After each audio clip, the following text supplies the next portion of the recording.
नमस्कार दोस्तों। अब आप अपने सलूशन को देखिए। पार्ट 2 में जो सलूशन मैंने भेजे हैं, प्रश्न मैंने 2 पार्ट में किए थे। सुबह मैंने पार्ट 1 के प्रश्न पूछे थे, जिसका मैंने सलूशन आपको अपलोड कर दिया है और टेलीग्राम चैनल पर भी मैंने भेज दिया है। साथ से साथ अब मैं पार्ट 2 में जो मैंने आपसे प्रश्न पूछे थे, उसके भी सलूशन आपके सामने स्क्रीन में दिख रहे हैं। तो पहला क्वेश्चन मैं ले रहा हूँ। कार्मिक 18 जुलाई 2003 को सेवा में योगदान किया, देखिए स्क्रीन में सामने आपके, और उसकी डेथ 29 सितंबर 2016 को हो गई। सेवा में रहते हुए मृत्यु हो गई, और जब वो उसकी मृत्यु हुई तब उस समय उसको वेतन 66,000 मिल रहा था। ये बेसिक वेतन की बात किया जाता है, हमेशा ध्यान रहे, डीए नहीं जोड़ा जाता है इसमें। अंतिम आरित वेतन कहाँ से है? मूल वेतन, फिटमेंट तालिका में पे मैट्रिक्स लेवल में जो वेतन मिलता है वो वेतन है। अब उससे मैंने 3 प्रश्न बनाए। महंगाई राहत 2% थी उस समय। पत्नी को दे पारिवारिक पेंशन गणना कीजिए। जब भी हम पारिवारिक पेंशन की गणना करेंगे या कुछ भी गणना करेंगे तो हमें सेवावधि निकालनी पड़ेगी, और सेवावधि निकालने के लिए हमें रिटायरमेंट या डेथ की डेट से सेवा में आने की डेट की अवधि को घटाएंगे। तो देखिए मैंने नीचे आरकारी सेवा घटाई है, 29/9/16 से 18 जुलाई 3 को घटाया, तो 13 वर्ष 2 माह 12 दिन आया। ठीक है, मतलब कि उसने 13 वर्ष की नौकरी किया है। 2 माह 12 दिन का मतलब एक छमाही नहीं बन पाई। 3 महीने होते तो एक छमाही बन जाती, 2 महीने 30 दिन हो जाते तो एक छमाही बन जाती, लेकिन 13 वर्ष 2 माह 12 दिन है, इसलिए 13 वर्ष की नौकरी है उसकी। तो 13 वर्ष की नौकरी में आपको मैंने फंडामेंटल पहले सिखा रखा है और बता रखा है। 7 वर्ष की सेवा करेगा तो बड़ी दर पर पेंशन मिलेगी पारिवारिक, यानी कि जो अंतिम आरित वेतन प्राप्त कर रहा था उसका आधा। अगर 7 साल से कम सेवा है तो 30% मिलेगी पेंशन। तो देखिए मैंने इसीलिए आरकारी सेवावधि जब गणना करेंगे आप, तो आपको पता चल जाएगा कि सेवा 7 साल की है कि नहीं है। तो देखा 13 साल की है तो आप टेंशन फ्री हो गए। अंतिम आरित वेतन का 2 से भाग कर दिया, क्योंकि आधी अंतिम आरित वेतन का 50%।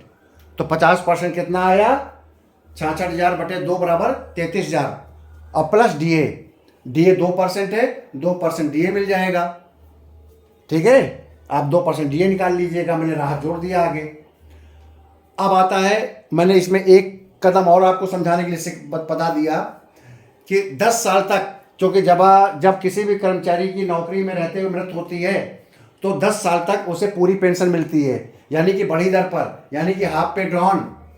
और 10 साल के बाद उसको पारिवारिक सामान्य दर पर पारिवारिक पेंशन रहती है। पेपर में आएगा सामान्य दर पर पारिवारिक पेंशन और बढ़ी दर पर पारिवारिक पेंशन से आप क्या समझते हैं?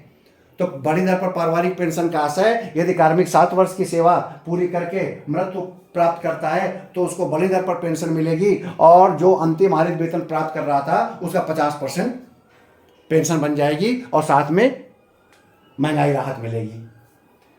और 10 साल के पश्चात उसको अंतिम आहरित वेतन का 30% मिलेगा, यानी कि 66,000 का 30% मिल जाएगा, तो 19,800 मिलेगा। यानी कि जो वेतन उसको 33,000 मिल रहा था वो 10 साल बाद उसकी पेंशन कम हो जाएगी। 33,000 से घटकर 10 साल बाद 19,800 हो जाएगी, और प्लस जो समय डीए चल रहा होगा। तो बात समझ में आ गई।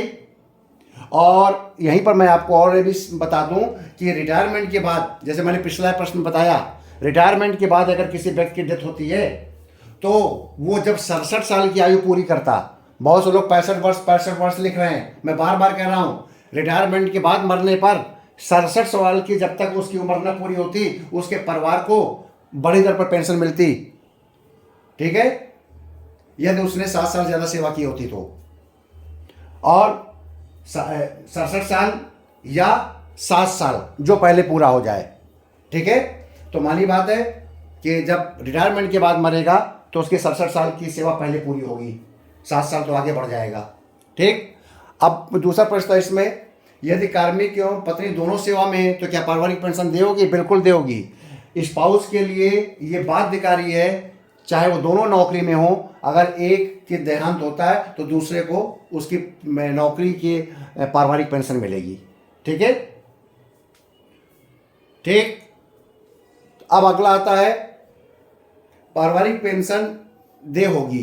तीसरा है विवाहित पुत्री को छोड़कर। अगला क्वेश्चन था कार्मिक तो मृत हो गई, लेकिन वो नामांकन करके नहीं गया था गृहस्थी का, और परिवार में अपनी पत्नी, 2 बेटों को, वयस्क बेटों को और एक अवयस्क बेटी को छोड़ गया। साथ में एक बेटी की शादी हो चुकी है। अब बताइए गृहस्थी कैसे बटेगी।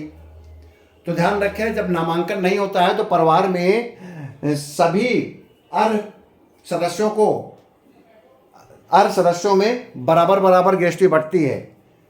विवाहित बेटी का हिस्सा नहीं लगाया जाता है। तो इस परिवार में कितने लोग गए? पत्नी हो गई, 2 बेटे हो गए वयस्क, और तीसरा एक अवयस्क पुत्री हो गई, 4 लोग हो गए। तो 4 के बीच में बढ़ जाएगा। जो हम गृहस्थी गणना करेंगे तो 4 के बीच में बढ़ जाएगा।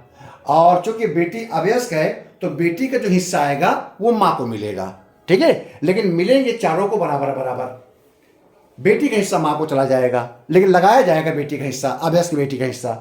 ठीक। तो देखिए, मैंने विवाहित पुत्री को छोड़कर 4 सदस्यों के मध्य गृहस्थी समान अनुपात में बटेगी। अवयस्क पुत्री का हिस्सा माता को दिया जाएगा। अब मृत्यु गृहस्थी का हिसाब कैसे होगा आपको मैंने बता रखा है। मृत्यु गृहस्थी देखिए, गृहस्थी का तो फार्मूला, रिटायरमेंट गृहस्थी, अध्यवस्था गृहस्थी का तो फार्मूला क्लियर है। अंतिम परिलब्धियां गुणे अर्धकारी छमाई अधिकतम 66 छमाई बटे 4। 66 छमाई से ऊपर नहीं जा सकते। ठीक है, अगर कोई व्यक्ति 35 साल की नौकरी करता है तो 70 छमाई हो जाएगी, लेकिन 70 नहीं लिखेंगे, हम 66 ही लिखेंगे। ठीक है, जैसे हम पेंशन में हम 40 से ऊपर नहीं लिखते, अधिकतम 40 लिखते हैं। ठीक। तो मैंने बताया था आपको गृहस्थी के डेथ गृहस्थी का फार्मूला आपके वर्षवार है। अगर कर्मचारी 1 साल की नौकरी करके मर जाता है तो अंतिम परिलब्धियों का उसे 2 गुना मिलेगा। अगर वो 1 साल से 5 साल के बीच में काम करता है, नौकरी करके मरता है, तो 6 गुना मिलेगा। अगर 5 साल से 11 साल के तक नौकरी करता है तो उसको 12 गुना मिलेगा। और अगर 11 साल से 20 साल तक काम करता है और फिर मरता है तो 20 गुना मिलेगा। और 20 साल से अगर अधिक सेवा है तो फिर अंतिम परिलब्धियां गुणे अर्धकारी छमाई बटे 2, 20 साल के ऊपर। ठीक है। तो अब यहां पर नौकरी कितनी किया उसने? 13 साल। तो 13 साल की नौकरी में फार्मूला क्या है? 11 वर्ष से 20 वर्ष के बीच में परिलब्धियों का 20 गुना। ठीक है, कितना है? 20 गुना।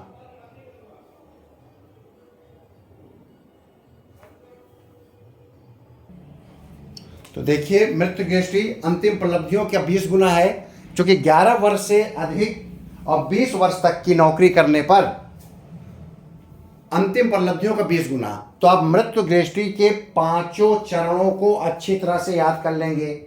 1 वर्ष से कम सेवा पर 2 गुना, 1 से 5 वर्ष में 6 गुना, 5 से 11 वर्ष में 12 गुना, 11 से 20 वर्ष में 20 गुना, और 20 वर्ष से अधिक अंतिम परिलब्धियां गुणे अर्धकारी छमाई बटे 2।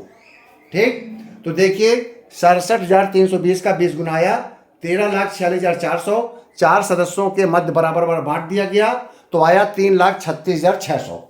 ये चारों को बराबर बराबर मिलेगा, अविवाहित पुत्री को नहीं मिलेगा, और अवयस्क पुत्री का हिस्सा माँ को दे दिया जाएगा। मतलब 3,36,600 माँ को मिलेगा और 3,36,600 अवयस्क बेटी का भी माँ को मिल जाएगा।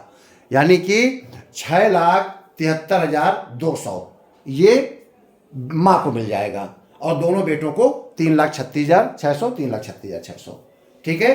तो इस प्रकार से आपका ये प्रश्न का उत्तर बन जाएगा। दूसरा प्रश्न है कि कार्मिक 10 जुलाई 18 को सेवा में आया और 28 जुलाई 24 को मर गया।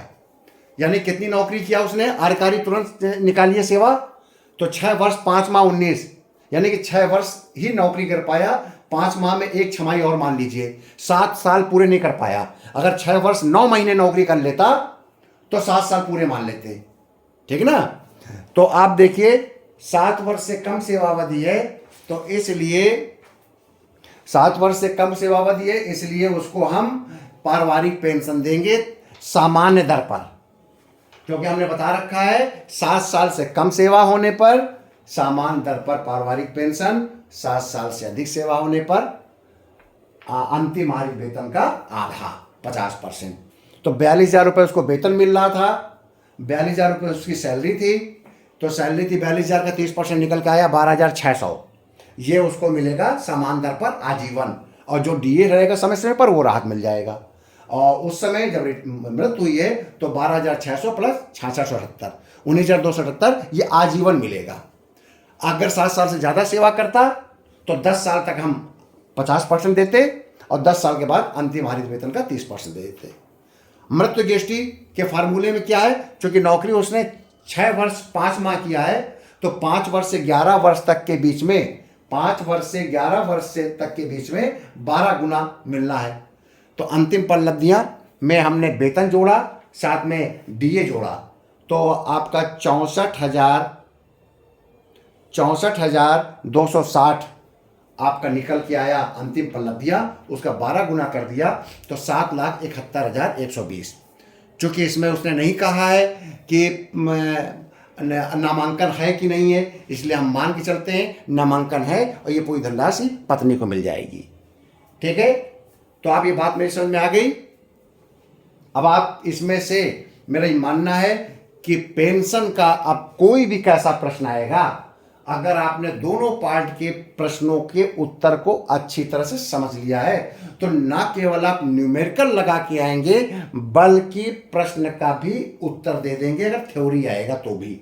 और आना ही आना है, 20 अंकों का पेंशन का प्रश्न आएगा जिसमें अच्छी तरह से आप समझ लीजिए डेथ ग्रेच्युटी क्या होती है, ग्रेच्युटी क्या होती है, आप पारिवारिक पेंशन किसे कहते हैं, सामान्य दर पर पारिवारिक पेंशन, बढ़ी दर पर पारिवारिक पेंशन, राशिकरण किसे कहा जाता है, राशिकरण के साथ पेंशन का महंगाई किस प्रकार से लगाई जाएगी, आपका ग्रेच्युटी का बंटवारा कैसे किया था नामांकन ना होने की दशा में। ठीक है, इन सारे प्रश्नों का उत्तर मैंने आपको ये पार्ट 1 और पार्ट 2 बनाकर 4 प्रश्नों के अंतर्गत 10 से 12 प्रश्नों के उत्तर देकर मैंने आपका पूरा का पूरा पेंशन को रिवाइज कर दिया है। मुझे पूरा विश्वास है कि आप इस चीज़ को समझ चुके होंगे और अच्छे से आप पेपर में लिख सकते हैं। ठीक है, बस आपको लगातार प्रैक्टिस जरूरत है। वित्त का पेपर आपको लीड दिलाएगा, क्योंकि वित्त के पेपर सब पारंगत नहीं है। आपके हिंदी और सामान्य अध्ययन ऐसे बहुत से अभ्यर्थी हैं जो लोअर सबऑर्डिनेट पीसीएस का मेंस लिख रहे हैं, वो बहुत अच्छा लिख के आएंगे, लेकिन मेरे वीडियो के माध्यम से वो अपने वित्त के पेपर को बहुत मजबूत करके लीड ले जाएंगे। तो इसलिए आप लोग अच्छे से इस पर फोकस करें, मेरे हर न्यूमेरिकल पर, क्योंकि मेरा न्यूमेरिकल पूरे के पूरे सिलेबस को रिवाइज कर रहा है। ठीक है, बहुत बहुत धन्यवाद।